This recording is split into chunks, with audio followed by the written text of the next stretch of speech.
kilala na kita, unang mapapansin ko sa'yo, yung pagiging manly mo talaga. Father figure. Literal. Wala akong masabi. Kahit ako nagkaroon ako ng tatay, 24/7. Hindi, good thing siya, Daddy. Kasi bihira sa lalaki na yung ganyan mag-isip eh. Tsaka ganyan mag-handle ng situation, lalo na kapag nasa hardest part ka ng buhay mo. So, blessing yun. It's a gift for you. Thank you, Dad. Anong naramdaman mo nung unang beses na nalaman mo may anak ako? Grateful. Kasi children are a blessing. And for me, I told you, I wanted to have a family at an early age. 24 to 26 pa lang ako gusto ko nang karoon ng family. It wasn't in God's plan. So, meeting you and knowing that you have children, just a blessing. Kaya natatawa nga ako when people say like, isn't that extra pressure, this is that. Hindi naman eh. I feel like, yes, more things to work on, pero you focus more relational things, like building relationship with the kids, with you, and the more the merrier, to be honest, in that point. Kaya I didn't feel any hesitation. Kasi walang hesitation talaga. I don't see you any different from a person who doesn't have a child. I feel like it matured you. It made you the woman that you are today. And that's the woman I fell in love with. So why would I want it to change? Kaya ang daming gusto ng Ray Parks. Alam nyo na.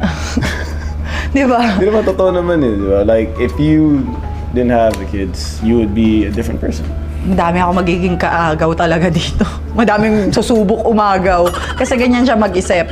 Pero kampante naman ako. Thank you, Daddy. Ikaw lang. For accepting me and the kids. Especially the kids talaga. Bihira sa lalaki yung kayang tumanggap ng babaeng may mga anak na. So, kuya ko, shout out. Daddy ko, shout out kay Daddy. Alam mo yun, yung mga nakita kong lalaking tumanggap talaga ng batang hindi kanila pero mas minahal nila kaysa dun sa totoong tatay. So, sobrang thankful ako sa mga ganyang klase. So, shout out sa lahat ng mga lalaking nagpapakalalaki talaga at tumata yung lalaki bilang tatay sa partner nila. Ganon. Solid yun.